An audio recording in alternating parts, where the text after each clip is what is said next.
Welcome to the Let's Talk Wrestling podcast. You have to know history, you have to know wrestlers, you have to know matches.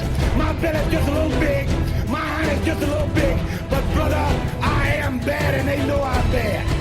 There is no revolution. You are truly the future of Lucha Underground. I got it. How about a little heel turn? And if they piss somebody, if they took somebody off here, well then, there goes their career. Well, don't piss anybody off.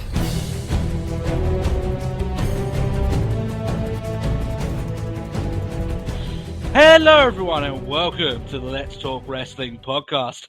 The wrestling podcast where we review Monday Night Raw and give all of you beautiful wrestling fans the wrestling news of the week. My name, of course, the host of this show, week in, week out, is Turbo Tony. And I don't do this alone, except I might have to wait a little while until my particular co-host is ready to flank me by my side. He's a little bit late, ladies and gentlemen, but I'm sure he'll be able to catch up to us in due time. His name, of course, is Matt Marsander. I will have the appropriate intro for him when it is time. And thank you very much, guys, for joining us here for this episode of the Let's Talk Wrestling podcast. We've got a packed show for you there this week. Of course, we've got our wrestling news. We do have our fan feedback, all the questions that you guys have been leaving, and there were some pretty damn good ones as of this week. And of course, a little bit of talk on NXT, including one of the big news stories that broke over what happened over the course this week involving the NXT Championship. A little bit of trivia once Matt has arrived. I know you guys have been enjoying that in droves. And of course, the every segment of Monday Night Raw, which gets reviewed by us on every single week. Now, first of all, I'd just like to apologize for the problems that happened last week. What actually happened is that for people that have been listening to the show for a very long time, you may have realized that we've had some problem with some of the recording issues here on the podcast. And basically what that goes down to is essentially I don't have very good headset for this show. And I've been able to get by, just kind of pushing the equipment I have to its very maximum. And unfortunately, by doing that, halfway through the show last week, my microphone broke. And basically, it caused like a huge static problem. So that's exactly what happened last week. As well, it was only half a show. I ended up missing about a good 40 minutes of the Raw review. So I do apologize for that. But good news this week for you guys, because we got our first paycheck from YouTube this week. And as soon as that payment came in, I've ordered a new snazzy headset, an expensive one that will be able to, it's exactly the same as Matt's. So we're going to be able to sync our audio, make it as good as we can. And that way we'll have no more problems with it going forward. We're also experimenting with different ways enabled to be recording the podcast for you guys that may give you a better audio experience when it comes to the podcast, because ultimately that is what we're interested in. That's what we want to do. That's how we want to run this show, to give you, a much cleaner experience. We're always going towards that. It's just now we've got the funding to be able to do so. So that's great news. Hopefully this will be the last podcast I do under the current restrictions I'm currently on. So I'm really excited for next week. But we've got a lot of stuff to get through before then. Before we do that, I'd have to give all of you guys the plugs. Of course, you can get in contact with us, interact with us. The main way of doing so is on our Facebook page, facebook.com/Let's Talk Wrestling Podcast. You can also send a tweet to my brother-in-arms, Matt Marsander. You can send that to @TalkWrestlePod. It's not the same with him not here. I'll have to get him to drop it again when he's here. And of course, you can send us any audio questions or private emails at our email address, which is letstalkwrestlingpodcast@gmail.com. All of that great stuff is in the description below. It's easy to find. I can't make it any easier for you guys. That's just the bottom line here. All right? All right, then. Before we get into the news, which is the beginning of our show each and every single week, we also like to procrastinate a little bit on this show. You guys know what we're all about by now. You know how we do things here on this show. Bit of drink of water for myself. So let's tell you a little bit about what's been going on. Firstly, thank you all for the birthday messages to my wife over last week. She did enjoy every single one of them. It made her day. So thank you very much for doing so. And there's quite a few unfortunate news pieces that came out over this week. Of course, one of them we'll cover more in the news, but of course, Prince, the artist formerly known as Prince, died this week, which is a tragedy.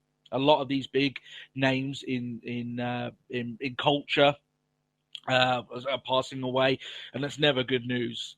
Of course, I know a lot of people,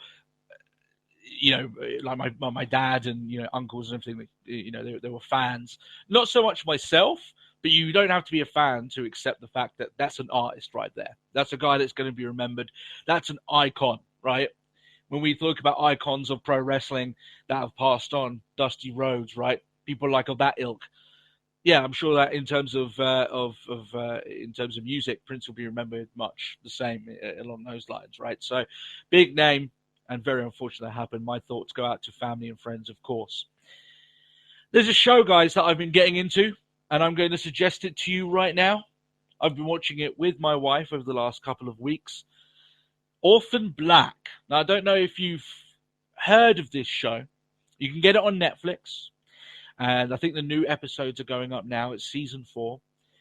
And it's a show where one woman pulls in a monster performance. And I just want to give a shout out here because it's one of the best acting performances I've seen, because she plays like 6 people concurrently. And I don't want to give the reasons why she does that or how it is, because it's part of the show and the spoilers and everything. But Jesus, it's so impressive to watch this one actress do her thing and play all these different characters, this medley of people, and get them all specifically different. It's really good, guys. I very much do suggest that you watch it. I don't get into shows that much nowadays. Bar wrestling and video games, I really don't have much time and care for television, right? I just don't have that much of an inclination towards it. This one, however, really got my attention. So I do suggest it for you guys to get involved in it there.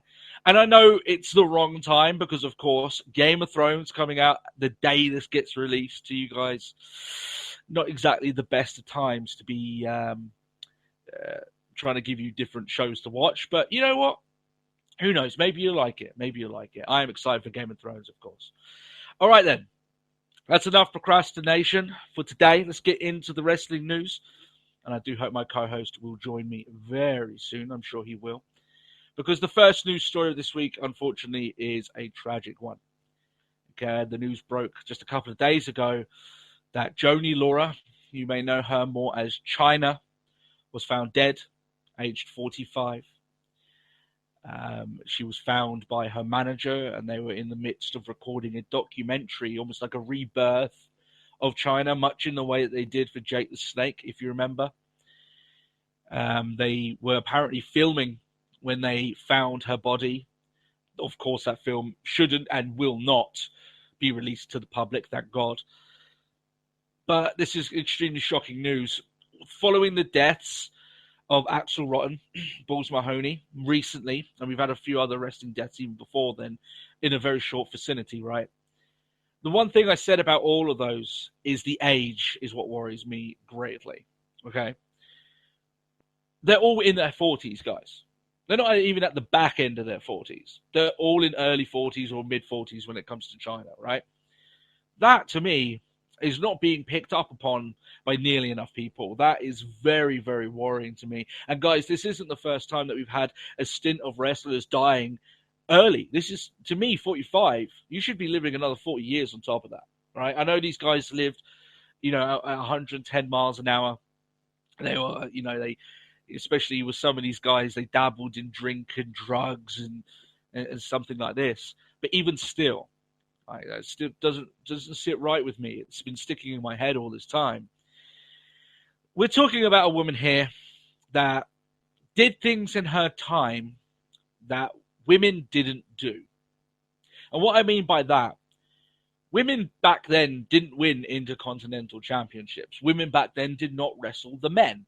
Women back then weren't promoted for their strength and tenacity.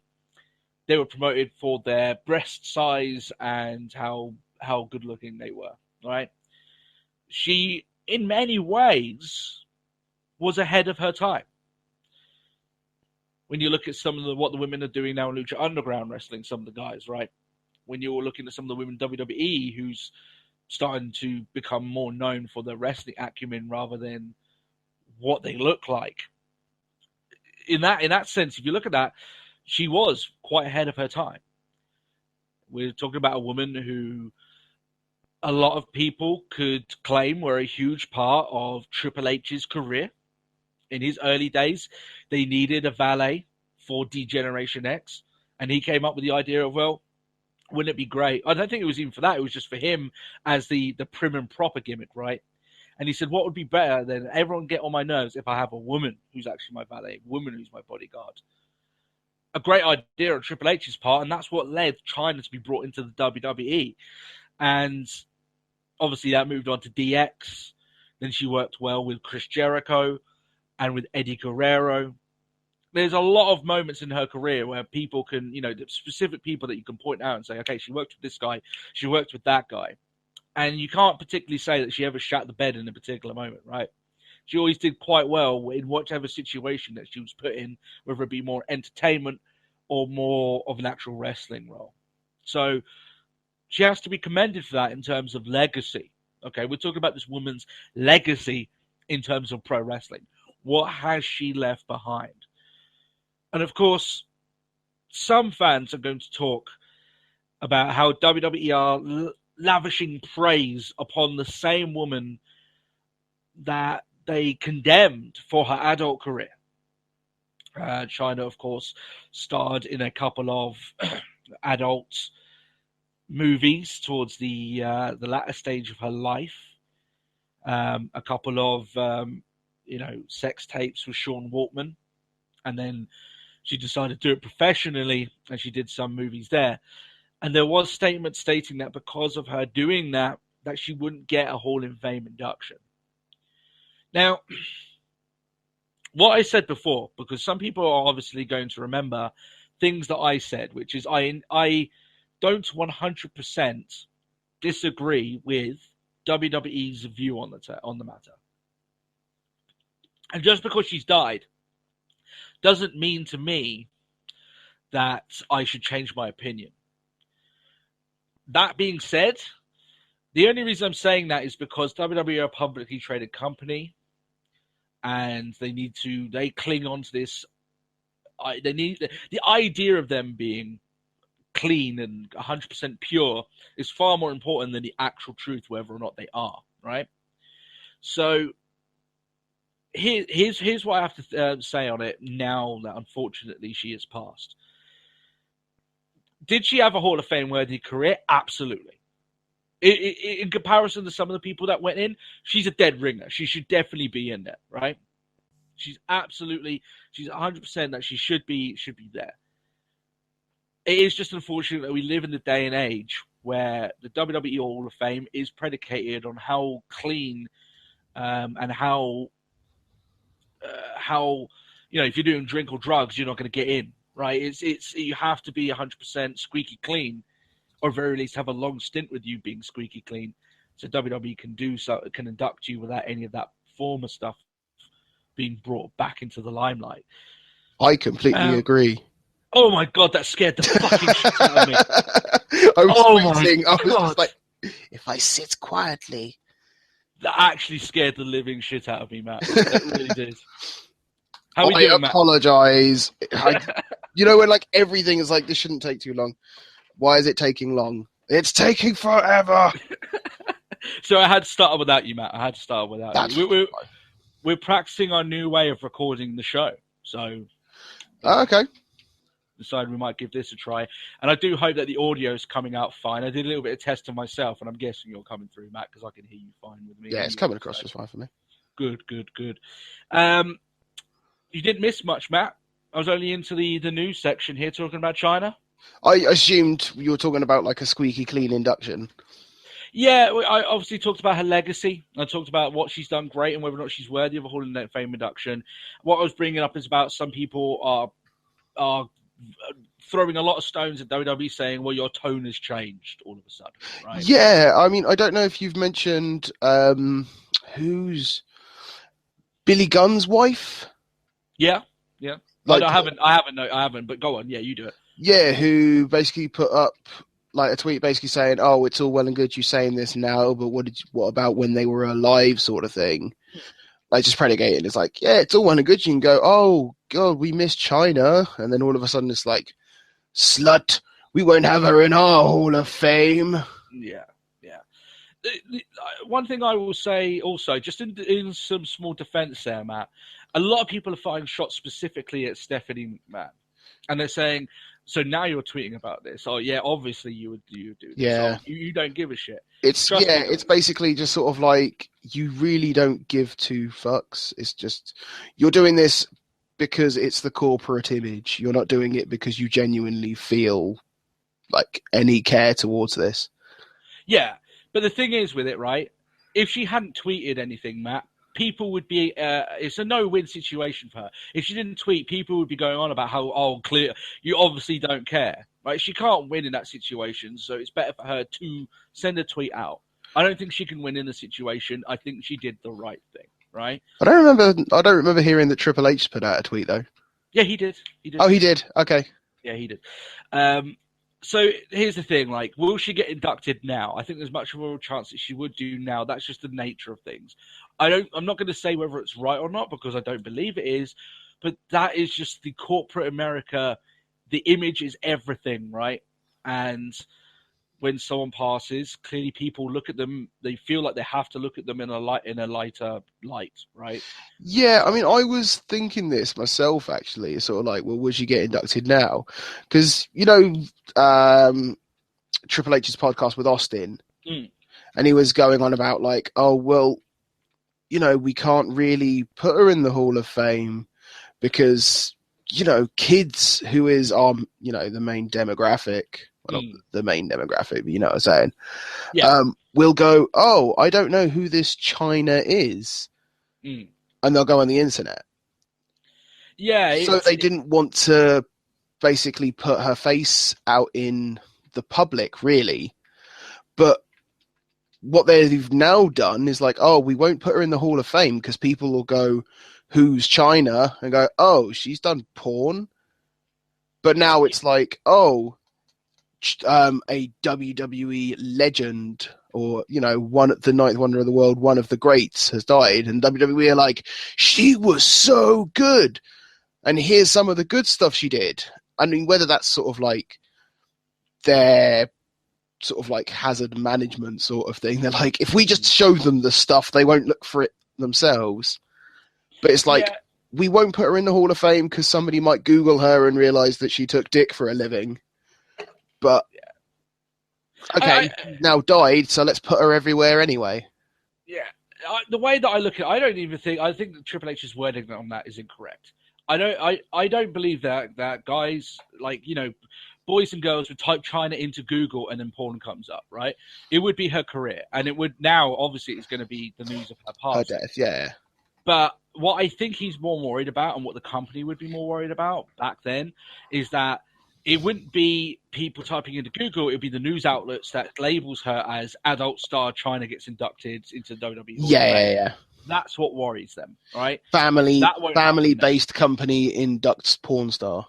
Yeah, right. And there's going to be some people, even though she's passed out, if they choose to do it, some people are still going to put that as the headline because people want fucking clicks, right? That's the way it works. This just changed the dynamic. I'm not going to say whether or not like I said, I'm not going to defend WWE completely on this because at the end of the day, but this is just corporate America. This is the way things work. Yeah, it sucks, and you know what? There's a lot of people that are gutted about this. Obviously, you've got friends and family of Chyna. They're the people that really need the support at this current time, right? But we're going to get the question, so I'll answer it now. Do I think that Chyna's going to get inducted into the Hall of Fame? Yes. Do I think she's only getting inducted this soon? Or let's put it the other way, Matt. Do I think she would have been inducted in like 10 years' time if she was still alive? I'm not entirely sure. Yeah. And if it is unfortunate, and I don't agree with it, but this is just the way it is, that her unfortunate death here this week will probably give her more of a chance of being inducted in the next 5 years. Yeah. It's unfortunate, but that's just the blunt truth of it, right? And yeah, she should have been able to stand in front of her peers and be accepted on that chapter of her life. Life is complicated. And unfortunately, she gave WWE, this extremely corporate and very careful company, a reason not to do business with her. And that's very unfortunate for her and for fans of Chyna. So, sucks, Matt. One thing I was saying there as well is that this is another wrestling superstar dying before the age of 50, which I thought was very damning, but still. Our thoughts go out to friends and family, of course, and we hope they're all doing okay. Matt, this week we have a new NXT champion. That we do. It wasn't even a pay-per-view, Matt. It wasn't even a pay-per-view. Yeah, if you guys haven't heard about this, I don't know where you've been the last couple of days, but on a live show, in God knows where, I really didn't care where it was, just the fact it's a live show, it's quite shocking. Samoa Joe defeated Finn Balor in a championship title match to claim the championship, ending Finn Balor's record title reign as NXT champion. This was a huge shock. Nobody thought this was going to happen. Obviously, the question there, Matt, is why didn't this happen at NXT TakeOver Dallas? And I think I have an answer for that. Okay. And I think it ties in with a certain Gallows and Anderson. With a certain club? Yeah, that these guys may be involved in, right? I think that, Matt, this is the way that I think it's gone down. That the timing of the title change makes me think that the creative decision was taken after NXT TakeOver Dallas. Yeah. That they rushed it to get him free to put him onto the main roster. And I know there's some people are going to say to me, well, they didn't do that with Kevin Owens. Yeah, but that doesn't mean that they felt they had to do it this time, just to get him wrapped up on NXT and get him up soon, right? And this is a way, guys, you could put Kevin Owens on the main roster, that's fine. This is a way to tease him being on the main roster. This is a way to get people talking, and guess what? It's fucking working because we're doing it now. Yeah. Right? So if that's their intention, Matt, then they succeeded by having this title change on a live show. That's the way I look at it. A lot of people are angry this didn't happen at TakeOver Dallas. I think people should step back a little bit, see where this goes. You may be praising WWE in a couple of weeks. That's all. That's my general thought. Yeah, I mean, there's always the videos that they've had recently, which was like filmed backstage of like Finn getting on the bus, and all he shouted out was the crowd was like, "I'll see you Monday," and I was like, "I like this, but please don't fuck this up." Yeah. Here's the thing about Joe as well. I'm really glad for him. He is the best heel in NXT. He's one of the best heels in WWE. He's fantastic. Easy. He deserves this, Matt, and I'm really happy for him. Matt, and one thing that also I'm happy about is that potential matchup between Nakamura and Samoa Joe. Oh, we want strong style. We get strong style. You could have two guys that beat the shit out of you. If you thought Samoa Joe bled at Dallas, Jesus, like this could end up being a problem. The amount of hits that's going to be taken, but that's the good thing about it. So good for Joe. Interesting to see where this ends up. And in fact, by Monday night, we may know where this ends up. So very interesting on that front. It may be that Styles wasn't in control of Gallows and Anderson all this time, or even he was, and Balor's in on it too, and they all join a group of four. It's tough. Because I want to take a sort of pinch of salt with this situation, because I don't know if I want. It'd be kind of difficult if they bring him in with the same situation, like the way they're teasing Gallows, Anderson, and Styles, and I think to throw Balor in would muddy it. Yeah. So it's kind of difficult. I don't know where I want things to go. Like, obviously, yeah, I'd love to have like the Balor Club or whatever they're going to go with. But it's not like I want them to go, oh, Gallows and Anderson have actually been working on Finn's orders, sort of thing. Yeah. Like, I don't think I want that. Because then that dicks over Styles, and it's like, it's such a tough situation. Yeah. No, it is one of those things. It's one of those things that you want them to get it all completely right, because we want all these guys to succeed, right? Yeah. We want all of them to do really well. But you know what, Matt? That we need to put that worry aside. It's a collective pact between us and wrestling fans. Let's put this aside, because the worry of it may end up doing it in for us. Let's just let's give them time, see where they go. Yeah. This could be the next big faction in WWE that actually a lot of stuff drives through. So it'll be interesting to see where it goes from there. But that being said, the way I think it's going to go, if you're going to ask me dead on, where do I think it's going to go? I think Balor and Gallows and Anderson are all working together, and I think Styles has no clue. So what happens is that Styles and Reigns at the pay-per-view get beat up by Balor, Gallows, and Anderson, both of them. So that's the way I see it going down. That maybe something will happen on Monday that will completely change that, but this is just my early assumption, that at Payback you're going to have Gallows and Anderson and Balor. They take out Reigns when it looks like Styles is like, what are you doing? Why are you doing this? Please just leave. I want to win this championship. They attack him as well, right? Maybe. That's the way I see it going. But we'll see how it goes. Matt, did you check the ratings for this week? I didn't know. Interesting here. So this is the Raw of London. This time last year, you and me were there. We were. You were. The crowd seemed much better than last time we were there. Well, when we were there, the crowd was better, in my opinion, but still. Maybe just biased. Yeah, guys, I'm very biased. It's just the way it is. So here we go. So they didn't do very well in the ratings, man. In that final hour, they dipped below 3 million, which is not very good, right? Yeah. And I'm worried about this because, first of all,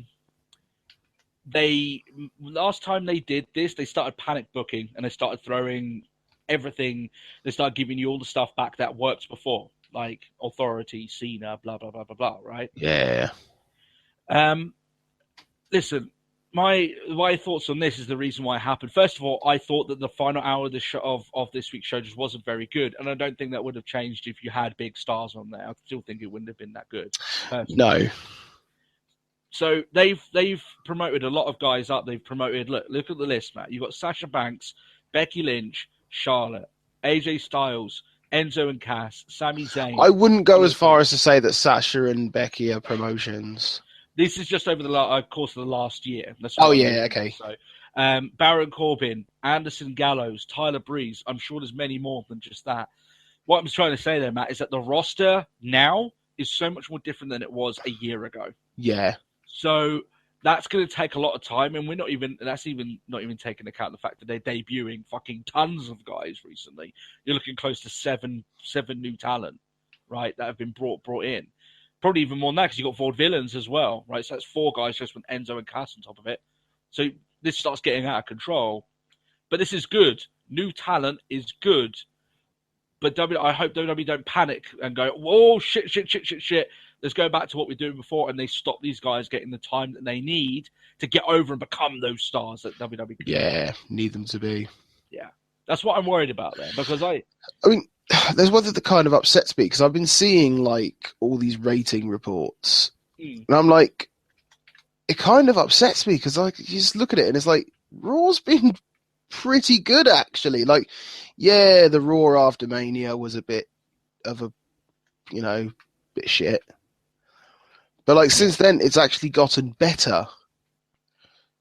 Since WrestleMania, yes. So it's almost like, some people have who literally went, that's it, I'm done with that shit, I'm off wrestling. And it's like, oh. Loads of people are like, yeah, they say that, they'll be back on Monday. And oh, they genuinely have gone.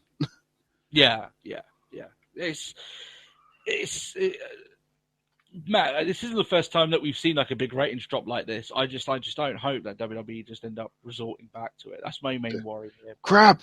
Get Orton back. He must be healthy by now. Yeah, they start rushing people back, which is not the best way because they've got guys dropping left, right, and center. But it's the main reason I wanted to bring this up this week, the ratings, because it doesn't make for great viewing on WWE's front. But that's kind of the point, that sooner or later you're going to have to rely on new stars. You may as well do it now, right? That's the way I look at it. In another little bit of news here, Matt, Total Bellas has been announced. Yep. Let's have a reality show about 4 people who are all injured or retired from pro wrestling. It's 8 people. Or 8 people who other guys barely have anything to do with it anymore, but still. Well, saying that, wow. If you were going to say people who have had anything to do with the business, it's 5 people. Because it's Johnny Ace. John Laurinaitis, yeah. Yeah, Laurinaitis. Well, the one thing I want to say about this, though, Matt, is that some people are getting a little bit like, oh my God, I can't believe this. They've only been cleared for a 6 episode, and that to me, that is a trial run.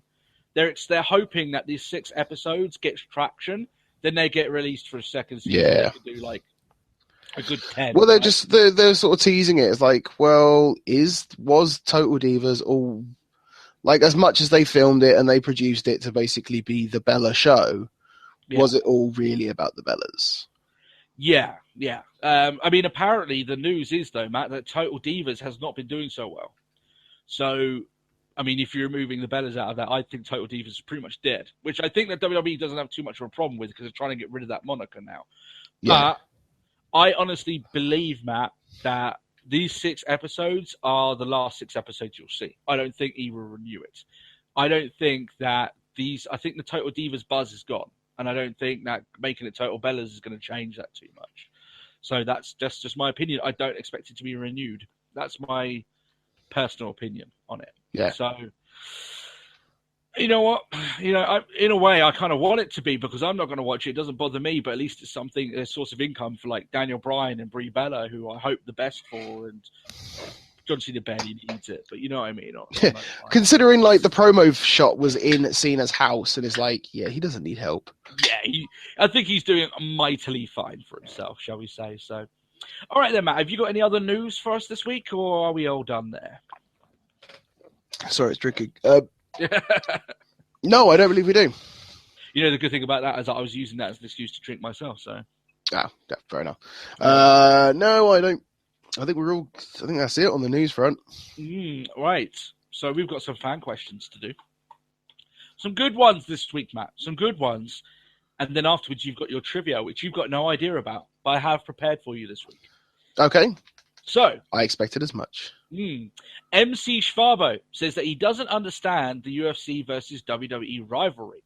He's a fan of both, and I look at each through different lenses. He doesn't feel like they are promoting the same or even a similar show. So I think this is a reply back at the John Cena stuff. Remember him last week and him saying, I'm not a fan of UFC. I want to actually, there's one thing. Did you see the interview that John Cena had about sort of like, I understand the fact that we go for this kid demographic, but I do miss blood.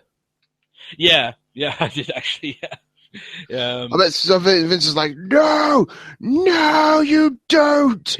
Kids love you, John.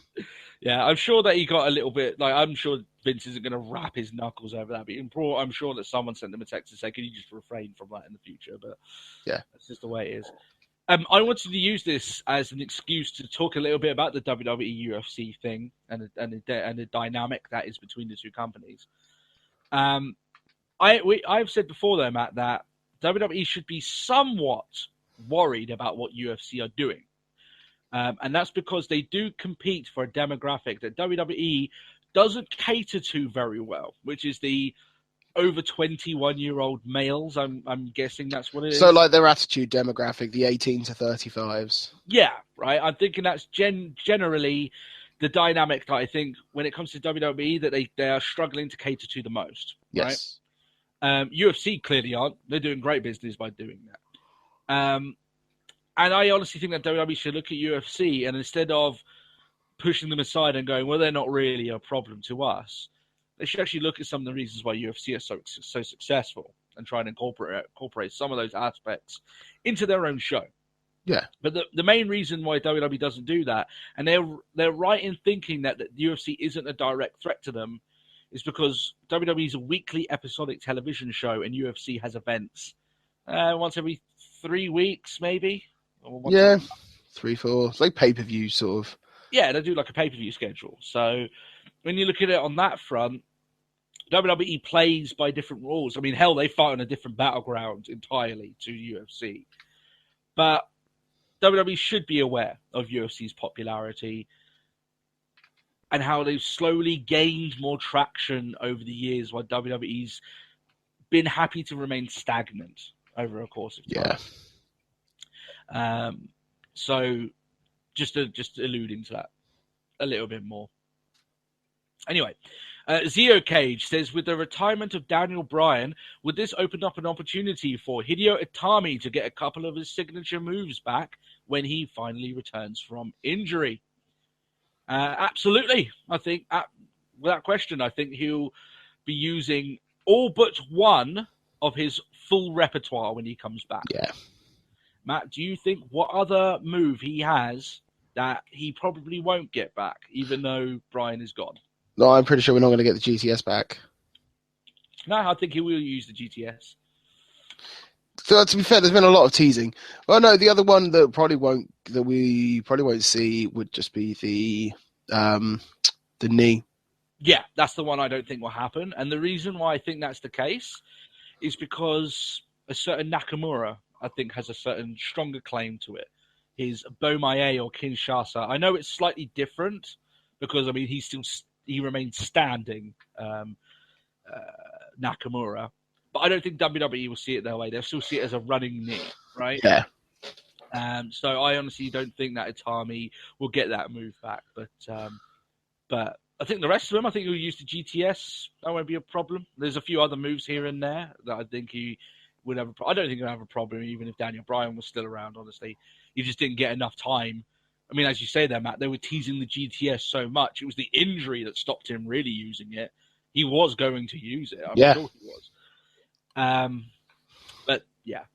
I get a lot of people that I get the feeling, the general consensus, Matt, quite a few people are worried about Itami nowadays. Fans of his. I think they should be. Unfortunately. Especially with some of the stuff we've said before here on the show. It's been so long. How long has it been since he was out now? I wouldn't even want to hazard a guess. It's got to be close to a year now. Let me check. Let me see if I can find an answer. Yeah. I know that he was due. I mean, we kind of know already because his final match was close to when Balor won the championship. So Itami injury. Balor was fairly close to winning fairly close to a year with his title reign before losing it this week. So I'm guessing it's over 300 days easy, which is really bad for him. It's close to a year. Here we go. So, yeah, WWE's NXT roster continues to take hits, with Hideo Itami being the latest star to be sidelined. Published on Bleacher Report, 20th of May, 2015. Oh, geez. Okay, so we're literally 11 months ago. Yeah, well, we're pushing. Well, yeah, just a month under. Yeah, which is horrendous for him. He's just had no, he's been gone all this time. He's had guys come and look at Apollo Crews. He debuted after he was injured, and now he's already on the main roster, right?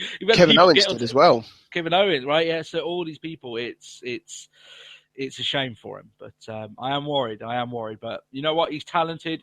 Let's hope he can get a chance to show that talent off. Yeah.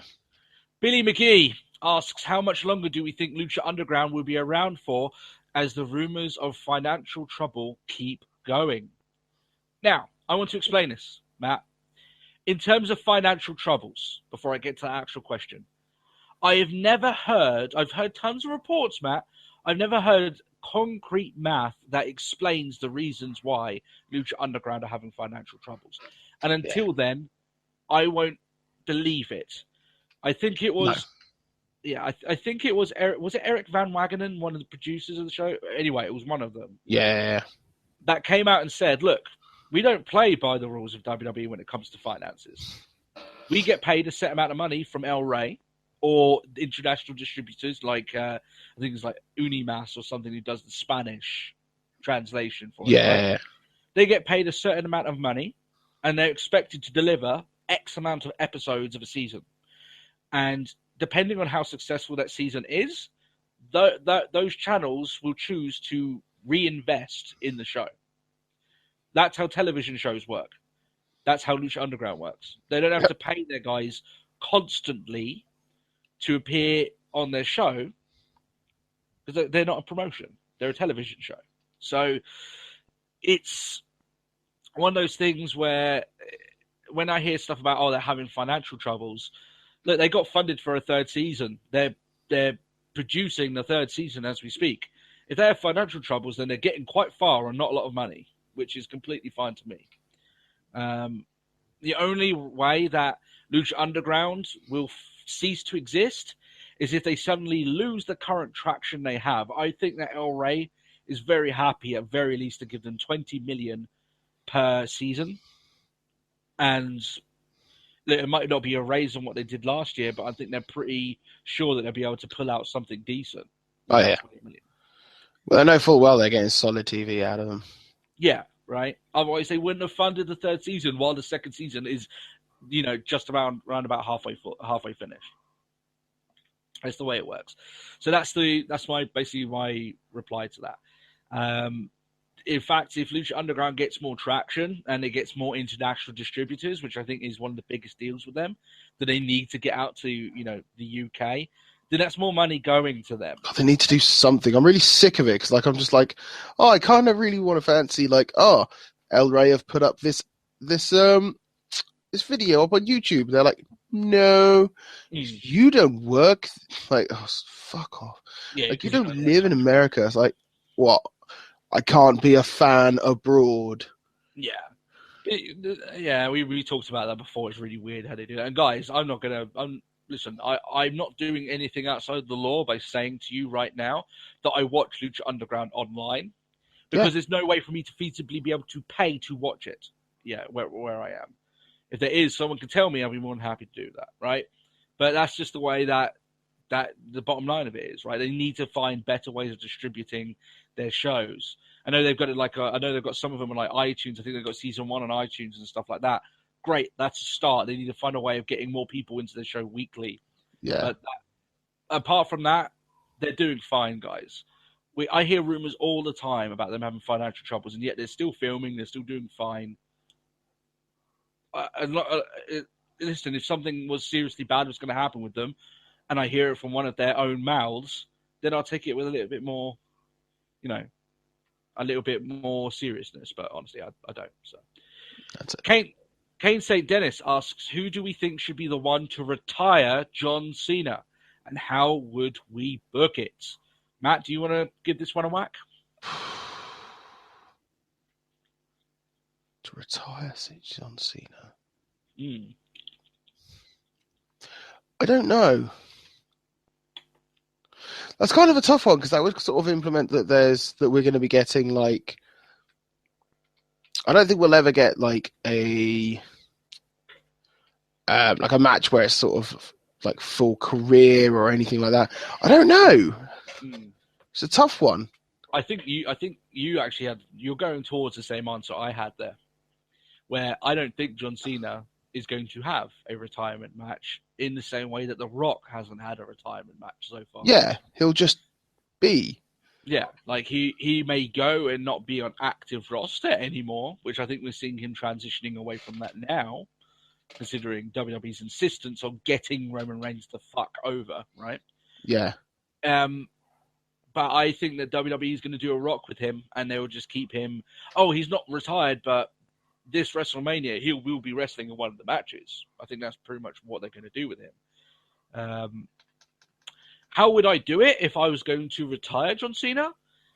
Maybe this is boring of me to say it, but I would have him going out on his back, pinned by a new guy. That's the way I would do it. And maybe that's an old school thought of doing it, but that's the way. Well, then that would be he'd have to be putting up his career.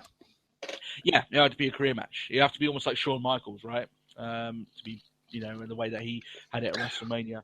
But I'm sure someone asked me, how do you think WWE would do it? I don't think they would. I think they'll do it exactly the same as Rock, because they always want to keep the allure of him coming back to sell these big shows. Yeah. And I'm sure that's how they want to keep it going. Anthony Smash asks two things. He asks us, how would we have the Hardy Boys return and when? Matt, this may be a bit controversial here on this show, but we're certainly not shy of a bit of controversy. I wouldn't bring them back. And nor would I. You wouldn't either. I'm sure we're in the minority in thinking that. I don't see the need for them. Neither do I.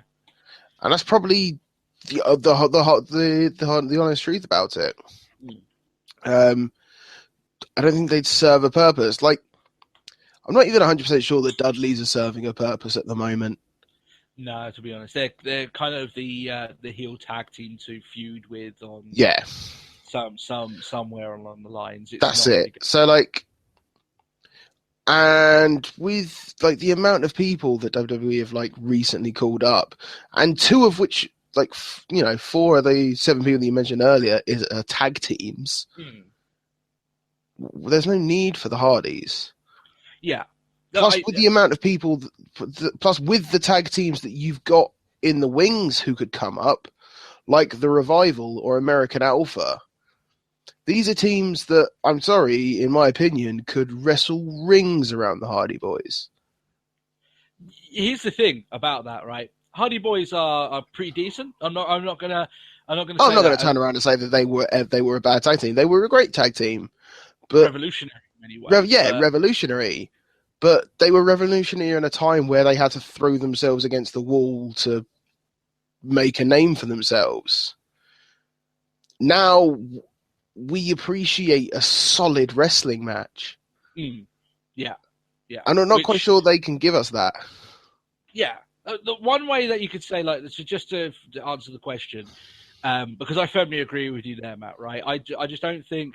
I think if they would be brought back, I would be afraid that they get brought back in the same way the Dudleys did. The Dudleys became so irrelevant so quickly. It was damn near a world record, right? Yeah. The only way that I would want to bring them back is that you've got a new team that comes up that claims the championships. Let's just say it is American Alpha, right? So they've come up to the main roster, they've claimed the WWE championships, and they've not stopped momentum since winning the NXT titles. They've beaten team after team after team after team after team to a point they look damn near invincible. What do you do to beat this team? You can bring the Hardy Boys back and say, well, we're not gonna wrestle you in a wrestling match because clearly you're superior, right? Clearly that's your yard. You are the best wrestling athletes in the company. Yeah. But we're going to face you in a ladder match, right? That's our turf. Yeah. That's where we can win this thing. You can't wrestle on a ladder. That's got nothing to do with wrestling. That's a fight. That's an our court. That's how I would do it. But yeah, I'm a little bit not as sold on the Hardys coming back, to be honest. So but there we are. And you know what? Some people might fire back on that and say, well, Jeff Hardy was a former champion, world champion. You could get a lot of merchandise sales and stuff like that. I'm sure you could. I'm not saying that our choice here is the correct business move. I just wouldn't do it. So yeah. That's just my thoughts on that. His other question is, what do we think about Leicester City doing so well this season? So a little bit of football chat here on the Let's Talk Wrestling. Yeah, I'll let you take that. Yeah. For our American fans, and to explain a little bit to Matt, Leicester were basically this season's LA Lakers. For people that don't know basketball, they're fucking shocking, and they're really, really bad. In fact, Leicester were on the brink of being relegated this time last year. They are now on the brink of winning not Champions League, sorry, the Premier League title, which is unheard of. It's never happened that a team has been able to go from that position to win it, at very least not recently, and not in the Premier League era. It is brilliant, personally, for me. I'm a Man City fan. Everyone knows that. What a story. You really couldn't write it. It's like a ragtag band of renegades led by an Italian manager who never really won anything that special, even though he was in a lot of big clubs in his time. Always came off really nice, but never had that killer edge that Jose Mourinho had or anything like that. And this team are defying the restrictions of money and prestige that bigger clubs claim their championships with. And like I said, I know the irony of that, me being a Man City fan, but I think it sends a really great message to even my team, one of the richest clubs in the world at this point, and with massive cash injections, being able to buy anyone on the globe, that when it comes down to the actual match in the happening on that pitch, it's a fact that heart, determination, and drive will always beat out investment, and that's the bottom line. You can invest in the greatest players. If they don't want to play for you, they'll be worse. They'll be worse than a team that will willing to die for the cause, right? Willing to run themselves ragged and to the ground. And that's what Leicester have done. So fair play to them all. I'm looking forward to the movie, because there is going to be a movie made out of this, because the actual story of it is, Matt, it's one of those things that if someone had written it, you would think it was balmy fan fiction from a Leicester fan. You would have thought, this is absolutely ridiculous. This will never happen. But it's happening. So awesome. They can still lose it, of course. But, by the time this podcast goes out, there will be Spurs and Leicester having their matches. I'm sure we'll know a little bit more about who's going to win it by tomorrow. So be interesting there. Who do you want Leicester City to do it, Matt? Do you want them to win the Premier League? Be good to upset the bigger teams. You son of a bitch. Have you got something wrong with my team, Matt? No, I don't care. To be honest, whatever you said there, I was gonna say something bad against you. So there you go. I had you get a catch-22. There you go. So that's the way it is. You know what? You're making me make something football related. I don't care. Yeah. You know why I'm doing this though, Matt? It's to get you a little bit frazzled before a certain trivia begins. So, mind games going a little bit early there. That's how I like it. Of course, that's the end of our fan feedback. If you guys want to leave any questions, you can do so in the comment section below, or all the social media goodness we said at the top of the show. Matt, let's talk a little bit about NXT. Did you watch NXT this week? I did not. I wouldn't go out of your way to watch it specifically. It was the debut of No Way Jose. I am not a fan of this guy. I'm not sold on him whatsoever. I honestly think that the fact that he comes out dancing in all white and he wants to have a good time. Like, the only thing I'm gathered from what I understand, like what I've read and things like that, is he's essentially Black Fandango. Yeah. Yeah, it's not really that much far away from it, except for his name is No Way Jose and his entrance song is No Way Jose. I honestly think that past that, there's nothing there, right? This gimmick is paper thin. Once you ask him, okay, so you can dance a little bit and you like to have a good time and your name is No Way Jose. What are you? What do you do? I'm pretty much sure that this guy doesn't have a clue, right? He doesn't. There's nothing there. It's paper thin, and it looks paper thin. So I'm not invested, and I don't care. And I'm like, so the gimmick is pretty much a dud to me. I'm sure the guy's a decent wrestler. I don't know. I haven't watched it that much. He didn't put a foot wrong here, but it wasn't a long match by any means. He was against? He was against one of the, the guy they keep calling is German. He looks German, actually. He's one of the NXT jobbers anyway. So. Oh, okay. The British matey. No, no. It's that thing that they call him Danny Burch, Martin Stone. No, it's not him. It's so you know him once you see him. He's one of the random guys they throw out there from time to time. Oh. But Matt, I'm sure when you'll see exactly what I'll see. That apart from the entrance and everything like that, I just don't think there's that much there, and that's just me. So there we are. That's all I want to talk about NXT. There isn't that much really to speak about. I think it was the last of the tapings at Access. I believe so. But it'll be more interesting to see where they go from after this, because obviously they were filming some of this stuff at Access. And then we get into a proper arena, because the fans there were fine, but you're at an Access show. It looks like an NXT live show, right? So it'll be good for them to go back to some of these places, or even go to a proper arena. Yeah. That's the way I look at it. All right then, Matt. Are you ready? Are you ready? Yeah? Yeah. For your super sexy, amazingly difficult, but intense, awesome challenge. This week, your topic of trivia is horrendous promos. Okay. Your job, I'm going to say out to you 5 awful promos. All you need to do, Matt, is to tell me who said those promos. Okay? Right. Now, there are some bits in here in these promos that I'm going to say blank. And that's because they say basically who they are. Okay? Right.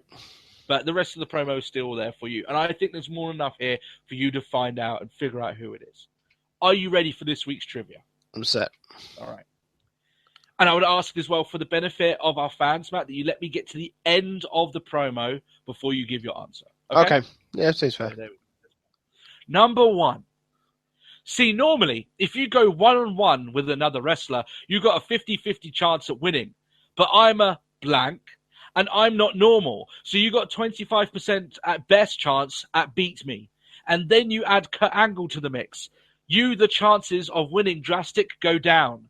See, the 3-way at Sacrifice, you got a 33 1/3 chance at winning. But I got 66 2/3 chance at winning because Kurt Angle knows he can't beat me, and he ain't going to try. So Samoa Joe, take your 33 1/3 minus my 25% chance, and you've got an 8 1/3% chance of winning a Sacrifice. Who said that? Maths lesson of a promo. By the way, I ended this before it gets even worse with the maths analogies. Yeah, I like how you sort of like, here's a TNA one, even though I've openly turned around and said, I never watched TNA. You do know this guy. You do know him. Why do I want to... It's not the first bad promo he's done. I was going to say, why do I want to say it's Booker? Are you sure you want to go with Booker? Well, he was around the time of... I want to say it's like main event Mafia era, so I don't know. Yeah, fine, Booker T. You are close, right, in that era. It is not Booker T. It's Scott Steiner. Oh, what a fucking shock. Big Papa Pump. Yeah, he went on this very lengthy tirade where he starts adding these random numbers together about how he has a 145.5% chance at winning. And I'm like, what? No, okay, but still, it's a horrendous promo. It makes no sense. Number 2, but you know that I know that you're only half the man I am, and I have half the brain that you do. That's fucking classic. Yeah, you gotta know this one, Matt. It's vicious. It is. It's Sid Vicious. What a brilliant promo. And what I love about this one, Matt, when you go and watch it online, it's Scott Hall's reaction to it. The thing I love the most is where he goes back and goes, "Can we do this again?" It's like, no, it's live. Yeah, that's the best bit. I love it. It's so good. Oh dear. So 1-1, right? For you, Matt? Yep. Number 3. What is a mustache? It's a little bit of hair growing on the upper lip. I don't have one. Nobody else here has one. You know what? A mustache is for a real man. Out of all the people here, I have the best mustache of them all. It's a little bit niche, this one.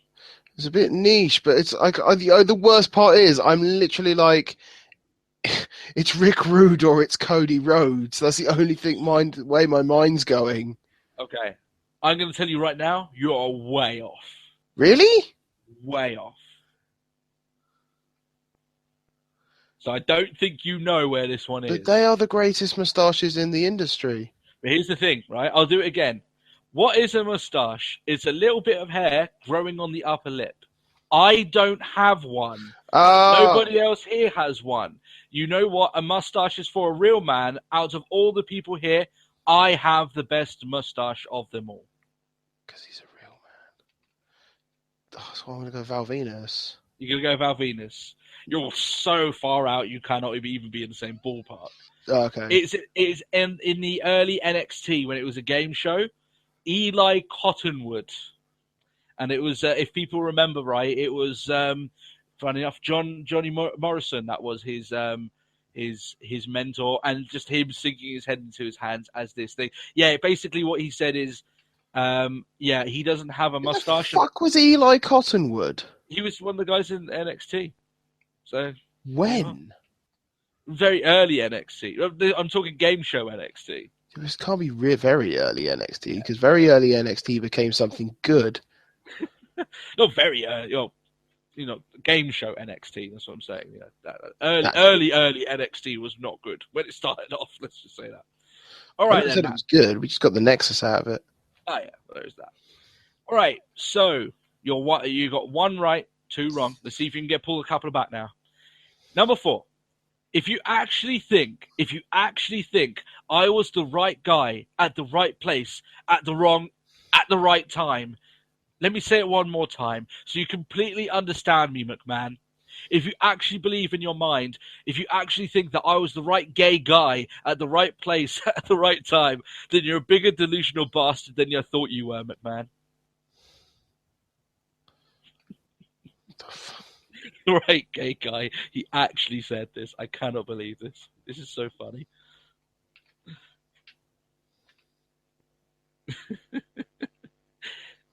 Basically, the thing about this promo is that he fucked up the first time, so he tried to do it again, and then he fucked up the second time by saying he was the right gay guy. I don't remember.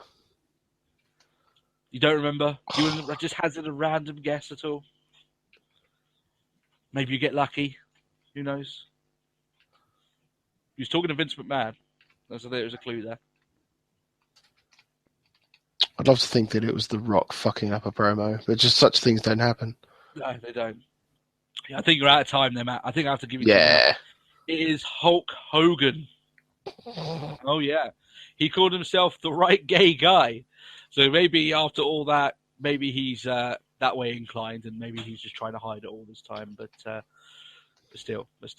It is quite hilarious. You have to go look at all these up, Matt, the ones that you didn't get right, because they're so funny. They're so funny. They really are. All right, then. Number 5. Let's see if you can get another one back. Oh, this one's the hardest one, in my opinion. This one's very niche. So Okay. Number 5. Right, here we go. Number 5. I need you and the bad leg. Brett, you're too damn selfish. That's why you're sitting there with a bad leg. That's why I kicked your leg out of your leg.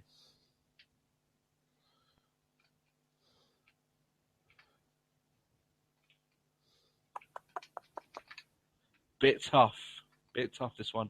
One more time for our fans. I need you and the bad leg. Brett, you're too damn selfish. That's why you're sitting there with a bad leg. And that's why I kicked your leg out of your leg. Who could kick someone's leg out of someone's leg? I kind of wish someone could do that to me, actually. Any guess, Matt? Will I give you a hint? Oh, pardon me. Go on. A smidgen of a hint. Let's just say it was a little bit in the family. Yeah, because I was thinking it was maybe Owen. It is Owen Hart. Owen Hart said that. He said he would kick Bret Hart's leg out of his leg. So that's something quite interesting right there. That one is incredibly niche. In fact, Owen Hart is so good he can just defy physiology. Yeah. That's it. That's the way it is, right? So that was actually in the middle of that really good rivalry that they had, between the brothers' rivalry. Really good rivalry. This is just the one fuck up in the middle of it. All right then, Matt. You got 1 out of 5. I thought that you might 2 out of 5. Oh, you got the last one, I guess. Yeah, okay, it's fine. 2 out of 5. 2 out of 5. I love that you just the clue merely confirmed it. Though. Yeah. Okay. Yeah. 2 out of 5. I want to say Owen. It's like, do you want clue? God, yes, I want clue. What one do you think is going to stump him the hardest? Our fans. Do you think it might be the Hulk Hogan one? Possibly the Hogan one. He is the right gay guy, after all. Indeed. He's the right gay guy. That's exactly right. You're probably thinking, what the fuck is this all about? You probably thought it was Billy or Chuck or something. I'm the right gay guy, McMahon. Okay, still. Okay, that's our trivia for this week. Tell me in the comment section, how many did you guys get? I'm going to try and keep getting as many different topics as I can. Eventually, I'm going to start rehashing some of the old ones because I can't make up like 50 fucking topics. So I'm going to see how far I can take this trivia, see how far we go.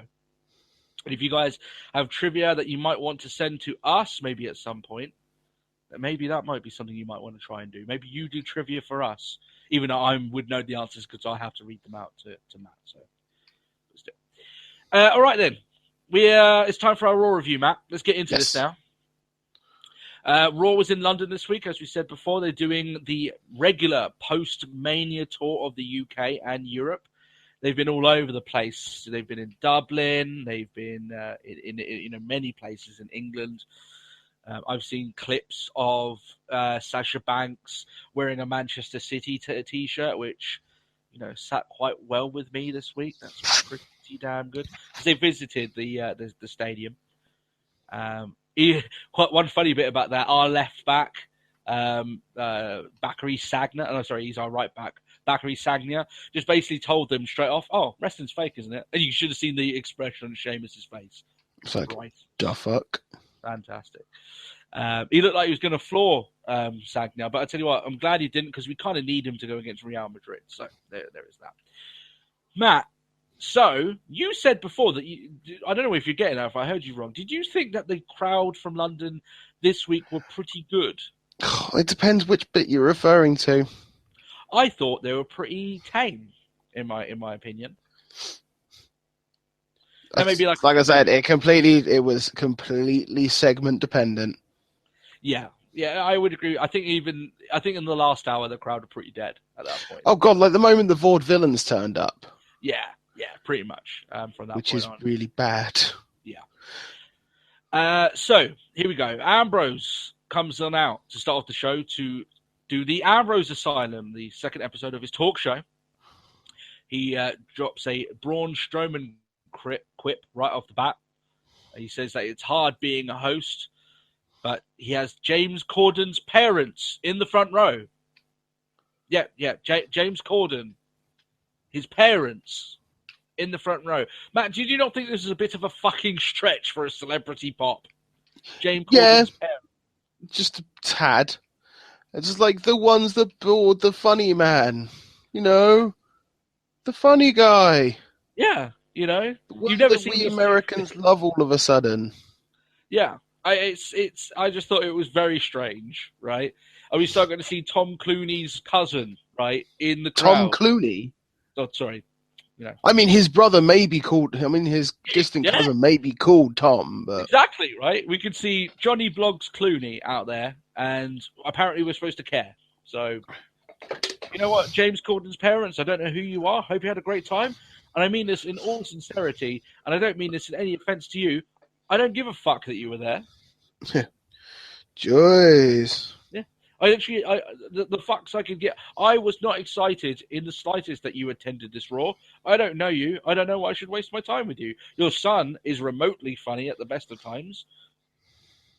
So yeah, there you go. Shots fired at James Corden's parents here on this show. I'm sure they're lovely people, and if they want to tea with us, I will begrudgingly accept that because I'm British, and that is what we do. So here's the other thing, Matt. Was there really no other celebrities that they could find going to Raw that they had to resort to James Corden's parents? I'm sure that they could even got in contact with someone and given them a free ticket if they were that desperate for it. But, well, it's because like when they had a show in Manchester, they managed to get like Rooney and a couple of the other United guys. Yeah, right. Well, they could have got just reached out to, one of the one of the London clubs and just got some of their guys there. I'm sure they would have loved it. You know, get John Terry around to make a romance angle with him. Why not? Right? I'm sure he's around. Yeah, but he'd turn up and celebrate the win. He would. Yeah. In a moment here where Enzo and Cass are going forward into the finals of the tournament, he just would have run in. Just start celebrating in Enzo's gear as well because he has to shop in the relevant gear. That's the way it is. That's it. Ambrose's guest is Shane McMahon, who has now been running Raw for the last 3 weeks in a row. I tell you what, Matt, it's really great that he beat The Undertaker. What do you mean he didn't win? What, he didn't win? I don't. I think you're lying to me. Why is he in control of Raw then? Again. He lost, didn't he? No, he must have won. He won. It's fine. He won. I'm sure that's the only thing that would make all of this make sense. So I'm just going to think that way. They show a clip of Shane diving from the top of the cell at Mania. Bearing in mind it only took him 2 weeks to recuperate fully from that drop. So, yeah.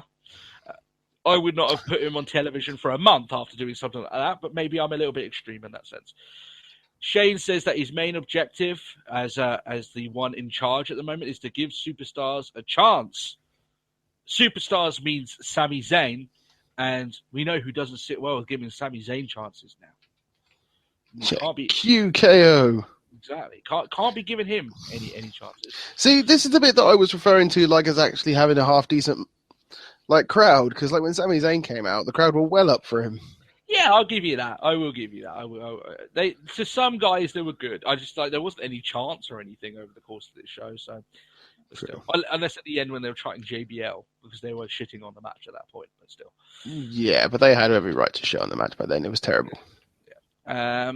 So Owen says to Shane that you're just a McMahon who's mad with power and has a vendetta against him. He also tells him that Sami Zayn doesn't deserve to be even close to a world championship because he's been riding on his coattails. And that's enough to bring, said Sami Zayn out. And already, Matt, I can tell where this segment is going. Yeah. Zayn comes out, he talks. Chris Jericho comes out, he talks. Guys, the majority of you have been listening to the podcast long enough to know I hate segments like this. I fucking despise them. I really don't like them because nobody ever gets the proper time that they need to have a memorable moment. They just get to say 2 lines and then another person comes out. Who's coming out next? And sure, they start fighting each other. Ambrose carefully guards his potted plant. I put in quotations here in a small little note that I would not have made Dean Ambrose a comedy character. He's kind of going a little bit close to that at this point, but still. Yeah. Shane sets up Owens versus Zayn and Jericho versus Ambrose at Payback. And then they fight and they clear the ring. I did not like this opening segment. What about you, Matt? No, not so much. It was close. Part of it was worth a smirk, but I wouldn't go as far as say a enjoyable moment. Yeah, I'm just maybe it's me. Maybe my dislike for these sort of segments blinds me from what it is. Oh yeah, I'm not saying like I liked the segment, but I don't know. There was parts about this whole sort of like mind the plant and all things like that. It just made me smirk, but I can't say I like truly chuckled at it. Yeah, it wasn't that hugely entertaining to me. Before you could start getting into what someone's saying, another guy comes out, and I don't like that. I really don't. So that's just my thoughts on it there. The match to start off the show is Matt's burp against Chris Jericho. Sorry, Sami Zayn against Chris Jericho. Decent match. Not great, but decent. Would you accept that match on this one? Oh, I thought it was a solid match, yeah. Jericho hits a thumb to the eye, hits the code breaker for the victory. I would have predicted that he was heading off after WrestleMania, but he's sticking around, so they've clearly got something planned for him. Otherwise, they wouldn't be giving him victories against guys like Sami Zayn. So, the thing is, like, I would quite like if Jericho turns out like Jericho was sticking around just purely just to carry on. I just like having Jericho around because he's doing well in sort of like letting people sort of develop in matches with him. Yeah. So I think it's pretty good. Yeah, I mean, Jericho's just a good all-round guy. If you want him to go out there and lose, you'll do great. If you want him to go out there and win, he'll do great, right? Yeah. One of those guys. He's versatile. Probably one of the most versatile guys they've got on the roster for years. Right? Yeah. They can just call him in, tell him to do this and this and this, and he'll be able to do it at a fairly decent quality. That's one of his best attributes in the front. That's it. It's like, we need you to be face. Yeah, cool. We need you to be heel. Yeah, cool. Yeah, Which heel? 07. 07 heel. Okay, cool. Matt, you would constantly just book him as 07 heel, just constantly, wouldn't you? To be like, 07 heel, I would pay you to keep doing it outside of the 3 hours of Raw. Just do it all the time, and I want to watch you. Are now hypocrite Jericho. Yeah, exactly. Call me a sycophant all you like, right? That's it. I am a filthy hypocrite who needs to... Yeah, let's get it. sorted, but yeah. Yeah. I think we're getting into dirty territory there, Matt. So I think we're going from being a fan into a little bit of a fetish. So I think we need to sidestep a little bit. So Mauro Ranallo is doing backstage interview. He has the most epic backstage interview voice of all time. But the thing I hate about this one is like Morinello puts a waist. Yeah, basically, he could out commentate anyone on that current table, and he's stuck there doing Renee Young's duty. No, that shouldn't happen, but still. I quite like loads of people were like, "Where's Renee?" It's like, for fuck's sake. Yeah, she probably didn't travel, but that's the way I look at it. She was probably doing stuff. I saw like a tweet of hers like saying that she was having like visa issues or something. I was like, but like, come on, guys. Yeah, even if she's having visa issues, she's probably just staying the time in Stamford and probably just doing stuff for the network. I'm sure she's not stopped from working. One thing with her, you can say, yeah. Can I have this time off? No. Yeah. So he's actually interviewing AJ Styles, and guess who saunters in? Anderson and Gallows, and Styles looks happier than a man in pig shit. Oh, sorry, a pig in pig shit. Oh, pig in shit. I've got that completely wrong. All I'm just thinking is the Family Guy cutaway of a pig amongst guinea pigs. Yeah. If I could have the clip and use it without having copyright, I'd probably slide it right in there. But yeah, not going to do that, unfortunately. Anderson and Gallows thanks Styles for putting in a good word for them, and talks about their old stories in Roppongi, right? You know, doing all the things down there. All I can immediately think of is just Roppongi Vice, but maybe a time we can see him in WWE, but maybe not so soon. Because of course I like watching him in New Japan. They're teasing the group a little bit. They're teasing the group, and with the news of Finn Balor, they're teasing it. They're titillating us, Matt. They're rubbing our nipples before they start anything else. So the filthy tease. The filthy teasers. Enzo and Cass versus the Dudley Boys. Oh, I'll tell you one thing though, Matt. What I've said about this crowd, I think the biggest pop of the night came for a certain Enzo and Cass. I think we can agree on that. Mm-hmm. I still remember the reception they got at TakeOver London. That was pretty epic. Back with us there was a lot of people behind us. I had a terrible flashback, which was sort of like, I swear I've seen him, like, you know, because he wore exactly pretty much the same singlet. So when he like dropped the flap at the front, it was like the Union flag. I was like, I'm pretty sure I've seen that. Wait a second. Yeah. It was supposed to be special Enzo, and now you're touring it out while we're That's it. He dropped some riddles on us, saying that there is a dud in Dudley Boys, right? And he pulls off a lot of other stuff like that. And he says they are A-cups because they are real. They're no silicone. I can only describe Enzo's promos as beautiful madness. That's basically it. It's like a freight train crashing into a mountain, and the explosions are all glitter. And it's basically like, I don't know what the fuck's going to happen. This is all random as hell, but you know what? It's fucking entertaining, right? So I'll take that. So awesome stuff. This was an okay match. Not great, but okay. Enzo takes the majority of the damage until Cass gets the hot tag. To be honest, if you've seen in typical Enzo and Cass match fashion, Air Cass later, and they get the win over the Dudleys. They advance to the finals of the number one contender tournament. They call it not the bazooka. They call it the rocket launcher now. I still like Air Cass personally, but yeah. Still. Matt, this team will go as far as their charisma can take them. And they have buckets. Yeah, I was going to say, it can take them as far as their charisma can. Oh, so they're going to the moon. Yeah, basically. I think they're one of the guys that previously I was worried about them, but it looks like they're being given time to do their stuff on the main roster. And guess what? It's getting over. How you doing? How you doing, right?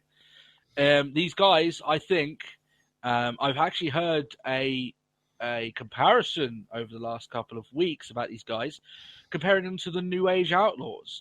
And I actually think that's quite spot on. If there's a team of past that you could Levy, I mean, they're completely unique, Enzo and Cass. But if you could level any former team that they're kind of like, it is the New Age Outlaws. The fact that they come out, they would do their speaking. It was hugely over, and they were a great tag team. I think Enzo and Cass are going to win a lot of tag team championships. So there's a lot of comparisons between them. So good stuff there.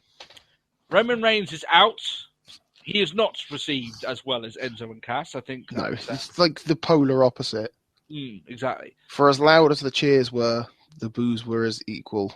I mean, the boos feel like they've been going on for the better part of 3 months now. This is getting very lengthy. This Hate for him. He drops the good guy, bad guy, the guy line, which died the second week he used it. Third week, it's basically a fucking rotting corpse in the ground where there's no way to resuscitate. The thing is, it saddens me that WWE are still pushing this. Like, come on, please, just like him. It's like, we don't like him, but please. If this line is their master plan to get us behind him, then they've got some really brain-dead writers in backstage. That's the only thing I can say. I was like, okay, it's a decent line for 1 week. You don't keep using it. It's not a slogan, right? That's the bottom line of it there.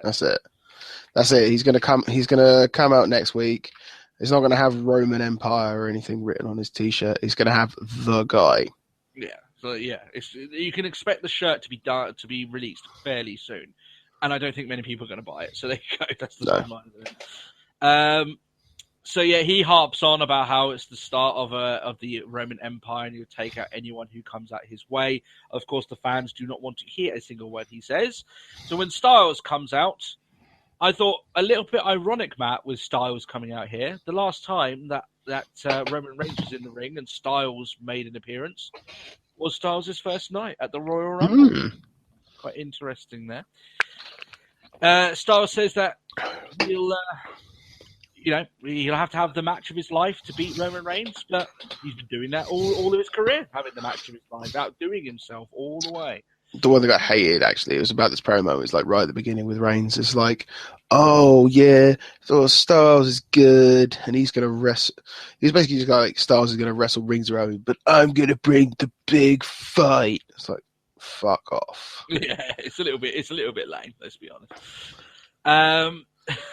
One thing he says here is that Roman's like, I'd much rather be respected with the championship than liked without it. And I'm like, Styles fired back and saying exactly how he should. He's like, well, when I beat you, I'll be liked and respected with the title. So it doesn't really help your whole position here.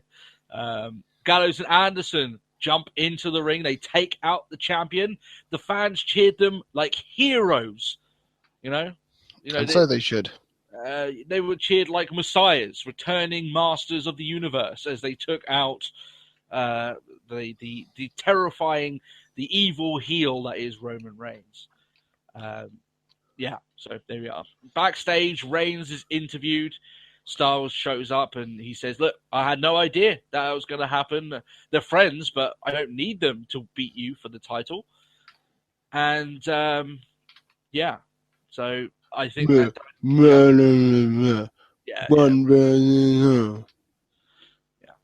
my impression. That's my Reigns impression. To be honest, that's what it equated to me. To be honest, I imagine WWE thinking like if they're thinking, which I think they've. Well, that was a completely horrific line. Talking about awful promos. I think WWE before the news of Balor came out, I was thinking that they are hoping that this would turn Styles heel and they would have a new heel faction for Reigns to valiantly rise up against.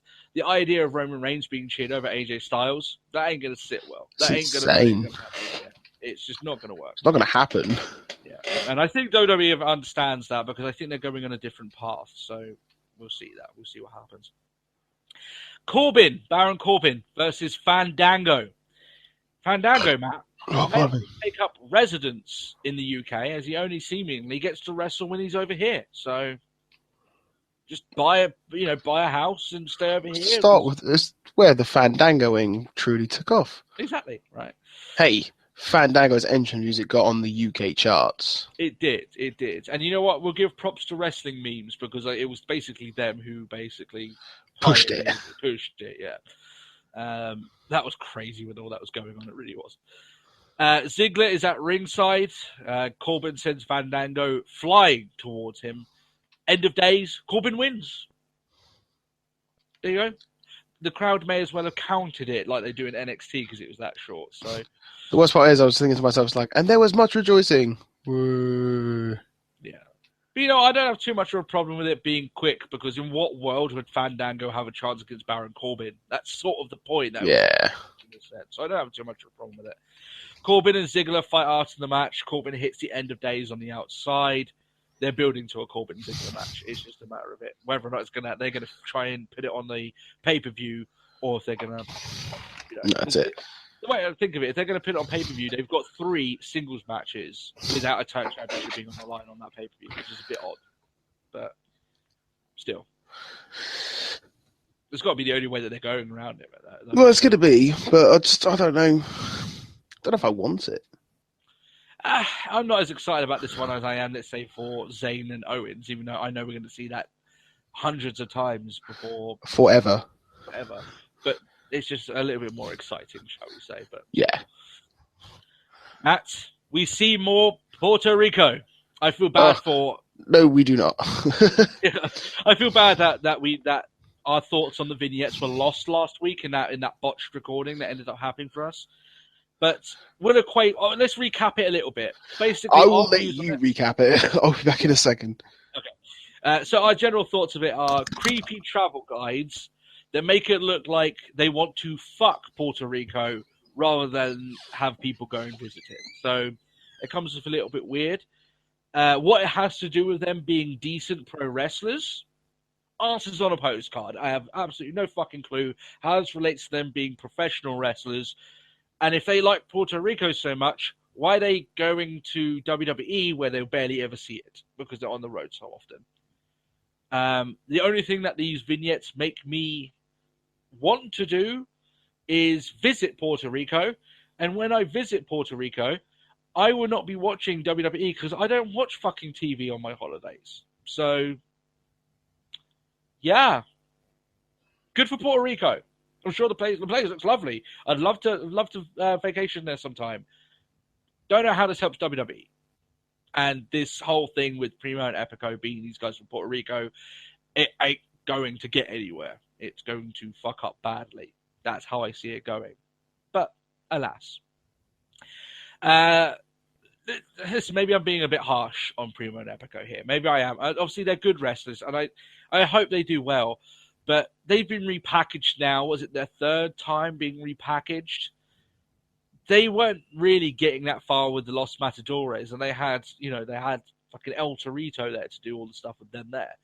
This new gimmick is probably worse than the Los Matadors. Because Los Matadors, at least, it was a gimmick. These are just 2 guys from Puerto Rico. What else is there really to talk about? I honestly don't understand WWE's talk track here. They just thought, okay, we'll film you with a bunch of vignettes in Puerto Rico. It will look great. We'll have all these sweeping shots of the city. Okay, fine. Good for you.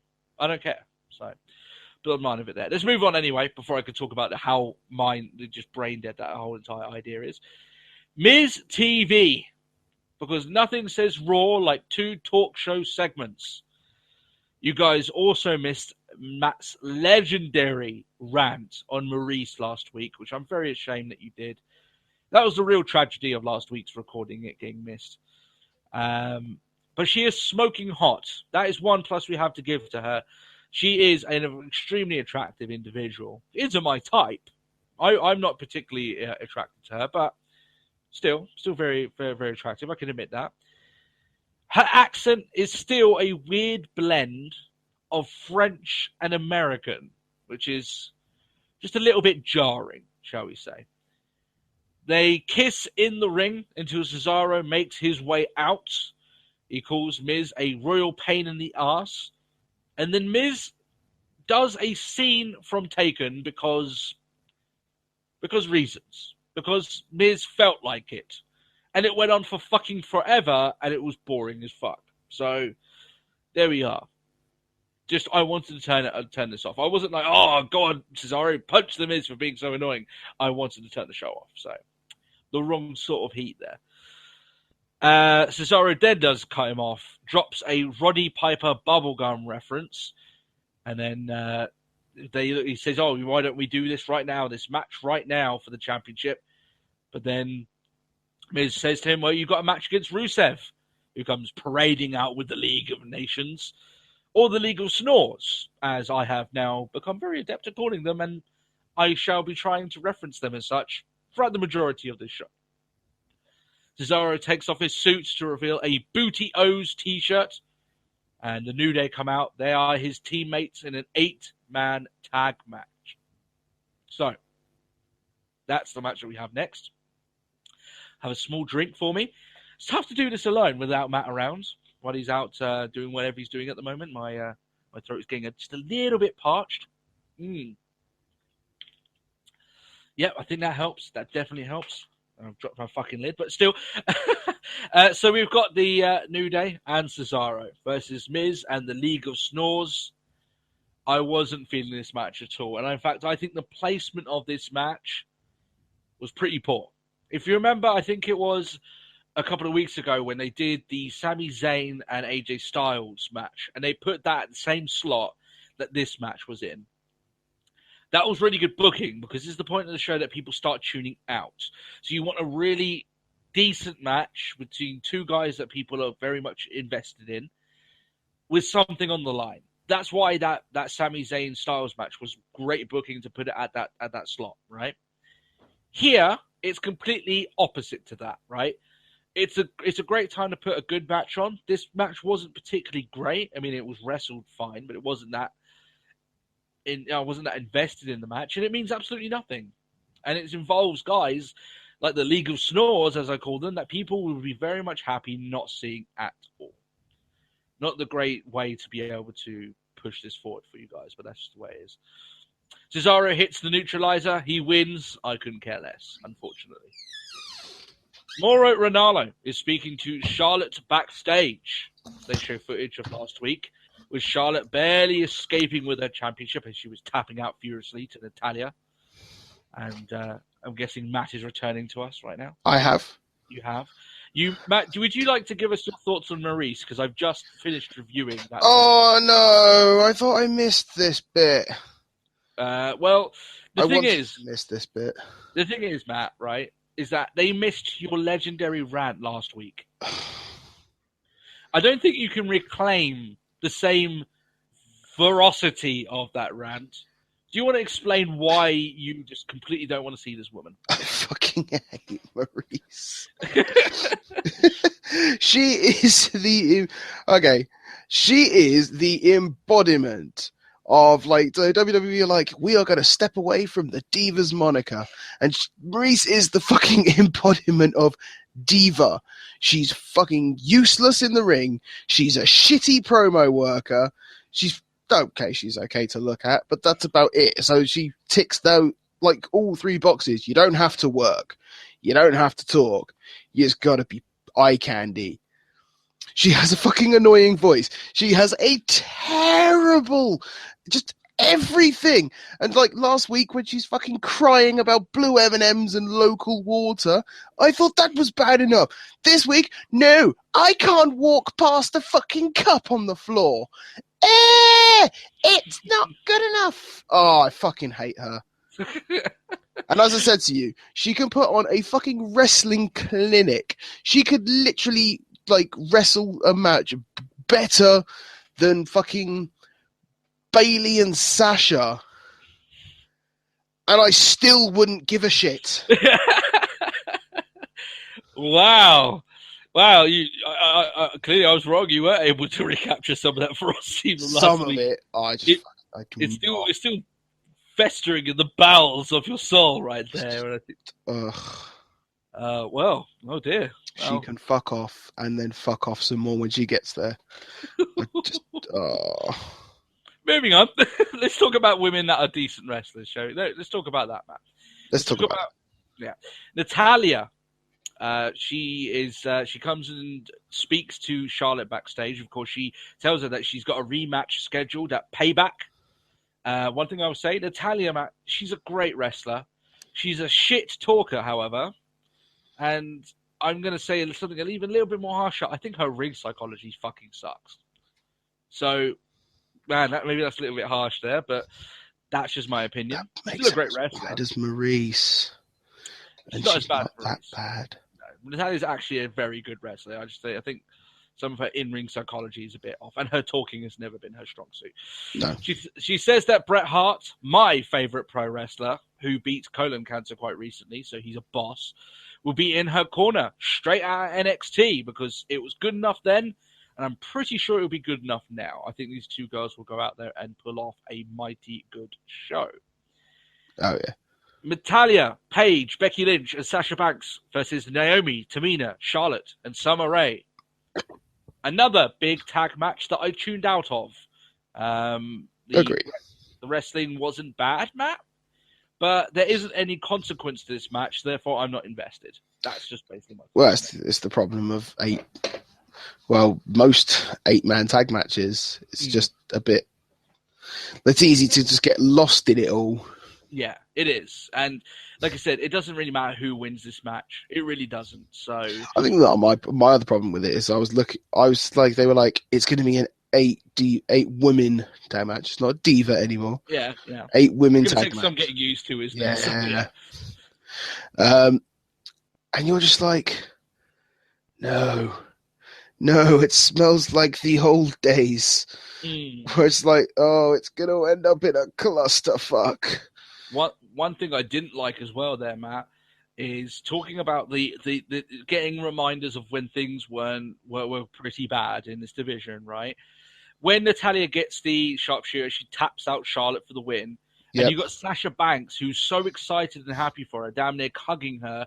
I'm like, let's not go back to, oh, we're happy for you because you're going for the championship, even though I'm not, but I'm happy for you because you're trying to do it this time. Yeah. Especially not with Sasha Banks. That just didn't sit right with me. She's the boss. No. Shit. What the fuck Natalya does. She should be like, well, fantastic, I won the match. I'm off to find out a way for me. That's a W by my name. Yeah, exactly. That's the way I would look at it. But still, wasn't too happy with this. I also talk about the Puerto Rico stuff there, Matt, in quite in-depth. Ugh. I said the one thing there that it makes me want to do is to vacation in Puerto Rico, but I don't watch TV on my vacations, so I wouldn't be watching WWE while I was there. Vaudevillains versus the Usos. Matt, this is I think the last... I'm going to extend me saying this. I think it wasn't just the last hour of this show that was pretty poor. I think the last half of the show was pretty poor, let's be honest. Yeah. Vaudevillains and Usos. This is the Vaudevillains' Raw debut. Their music has changed. Simon Gotch is indescribably babbling to the crowd while foaming at the mouth. That was confusing. Yeah, it made me feel as if in the time between them being in NXT and getting to the main roster, they have been infected with rabies. Yeah. I mean, it makes sense. Disease was rampant back in those days, so maybe they're just taking method acting to an insane, damaging, and self-deprecating new level. I guess that's the only way to explain it. Like Simon Gotch, he's not acting like he has rabies. He actually has rabies. I mean, the one thing I didn't like about this whole entrance is the fact that you can... It's almost like there was a few people in the crowd. Because, like, you know, the whole gather round everyone and witness the Debonair devastation. Mm-hmm. And you hear nothing from the crowd. Yeah, this is in London, the same place where they get a bad reception when they were in Takeover London. But they got a good reception in Takeover London. Yeah, everyone did their entrance, everyone did their thing, but for some reason, just not here. Yeah, didn't work too well, but still.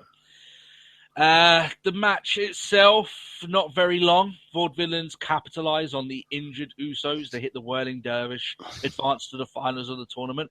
So 2 NXT... And the crowd went mild. They did go mild. They couldn't really care less at all. 2 NXT teams in the finals, though, Matt. Yeah. So can't argue with them beating down these teams so far. We'll see how it goes past this time, but still. They show a video package for Apollo Crews. I think this is quite funny because, I can't exactly prove this, but last week I did say that I thought they should air a shortened cut version of the video package that NXT did for him. And what did they do this week? They basically did that. So there you are. Yeah, lo and behold. Yeah, but you know what? I'm happy that they're doing them. This is what I asked for, and you know what? It's only like a minute of airtime. It does make a difference. It really does. Heath Slater versus Apollo Crews. So apparently, Bo Dallas wanted to call Apollo Crews the Cruise Missile. Now, commentary are shitting all over that name. I think that's a brilliant name for his finisher. Why not call it the Cruise Missile? I think that's brilliant. Well done, Bo. Which bit of his finisher? Oh, the powerbomb. Oh, yeah. Yeah. I'm proud of Bo, you little champ. Good on you, mate. Well done. Don't listen to commentary. That's good. Well done, Bo. You did It's like great. one of those like little sort of digs in the shoulder, the little scamp. You little scamp. I just want to, like give him a nugget. Oh, you scamp. Well done. Go on. Go out there and play with all the other kids. You did good, kid. You did good. Cruz wins with the power bomb, which should be called the Cruise Missile. And the Outcasts have to settle for not having Apollo Crews in their group, but Victor instead. So good for them. So, yeah. Victor. That's what we need. That's what we need. This leads to the main event, and you're thinking, really? That's all that was really on the show? Yeah, to be honest, it wasn't that great. I've actually heard a lot of fans say, oh, fantastic. This is the third week in a row that Raw's been really good. I thought the last two Raws were very good. I wasn't a big fan of this one, so still. This match, here's the thing with this. I like Owens and Ambrose. They wrestled fine. This match is good. It's okay. It's entirely inconsequential. It's not show stealing. It's not must see. And I got bored, and I tuned out of this match. Yeah. That's just the bottom line of it here. The fans did because they started cheering for JBL. They started shitting on the match to a point. So they had obviously tuned out, which is rare for a London crowd to be doing that. But still, what do you think of this match, Matt? Do you just think that it was meaningless, really? That's all I can think about it. That's pretty much it. It served its purpose, and stuff happened, but that's kind of about it. If people ask me honestly, if I could have the chance to finish Raw before, probably the last half of this show, but if you're going to ask me specifically this match, if I could have gone without watching this match, I would probably quite easily say yes. Oh yeah. It's not worth my time. That's just me being brutally honest. And these two guys they put on a good match. It's just there's nothing on the line. It means nothing. Ambrose won. Why that matters, I don't have much of an inkling why, but still. Jericho attacks Ambrose afterwards and goes off the air standing tall. I don't know, Matt. Maybe it's just a cynic in me. Overall, I didn't think this show is nearly as good as what some people are making it out to be. I thought this show, in terms of the way it was booked, was a little bit lazy. Would you agree? I could agree with that. I mean, they are just setting up because, when is Payback? Now, I thought honestly it was this weekend. It's not. It's I think it's early May. It's in a couple of weeks. Yeah. Yeah. In fact, I think the Raw coming up is the last Raw before Payback. So, WWE Payback, because you have to put the WWE in front of that. So. Yeah, because people might think you're all talking about something else. Yeah, that's it. My overall review of this show, Matt, is you can skip it. That's my review I'm giving of this one. What about you? Yeah, I can agree with you completely. Yeah, and it's not a high or low skip it. It's just a skip it. And so if you're desperate for some wrestling, sure, watch it. There ain't that many matches here that will get you really going. So, yeah, I go skip it on this week. You don't have to watch it, which is a bit of a shame because normally the Raws in London, at the very least, can be entertaining for the crowd responses. I don't think that it was that. There wasn't moments like that. There wasn't the moment like last year when we were there and Fandango got another Fandangoing moment, and they let us down, London. Wade Barrett going for the John Cena challenge, having that great match to start off the show. There wasn't anything like that here, and that's just my general thought on it. Matt, we are done. That is the end of this week's show. This last show that I'm going to be doing with these headsets of mine. I'm getting the brand spanking new one, the same one as yours. Hey. So I'm very much looking forward to that. Thank you guys for making that happen. You did that just by watching and enjoying the show. So that's fantastic. If you'd like to interact with us, you can do so via our Facebook page, which is facebook.com/Let's Talk Wrestling Podcast. You can also send a tweet to us, Matt. I did this myself earlier on in the show. It didn't feel nearly as good as what you Because are it doesn't about to do sound now. like at Talk Wrestle Pod. It doesn't doesn't sound the same, does it? It doesn't sound the same. That's exactly right. You know what, Matt? Because I missed it earlier on, drop it one time again. Do it. At Talk Wrestle Pod. Oh, I like how you did it slow that time. Slow but hard. Just as no, I'm getting into awkward territory there. Yeah. We all know that Hulk Hogan's the only right gay guy on this show. Of course, you can send us any audio questions or emails at letstalkwrestlingpodcast@gmail.com. As I said before, all that stuff is in the in the description below. So in the comment section, you want to leave any questions, you can do that on any of those social media outlets, or you can just leave it in the comment section below. Easy peasy, people. There's not many other ways to do it. That's as easy as that. Apart from that, then, I think we're out of here, Matt. Thank you guys for sticking in with us the last couple of weeks. It's been a busy last couple of weeks. People might be asking, guys, where's LTW debates coming? Well, I'm working on that. It should be coming, I think maybe another month I need to get this sorted. And then hopefully I will have a host for the show set in for that time. So that's where it's going on there, though. So hopefully, guys, I promise you it'll be out before the middle of this year. It'll be out before the end of June at very latest. I promise you here on this show, even if it's just me having a debate against myself, the mad ramblings of one person. So, yeah. So, the talks of a crazy person. Otherwise known as Scott Steiner's promos. But still, there we are. All right then, Matt. Is there anything else you want to say? 83% more chance of crazy. Yeah, exactly. Yeah, you take your 33.3% chance against my 33.3% chance, minus 25%. Yeah, I can't. It's too late in the night now for me to be doing that. So, all right then, guys. Thanks a lot for listening to this show. I hope you guys have a great week, and we will catch you all next time. We'll catch you around. Bye bye. Bye.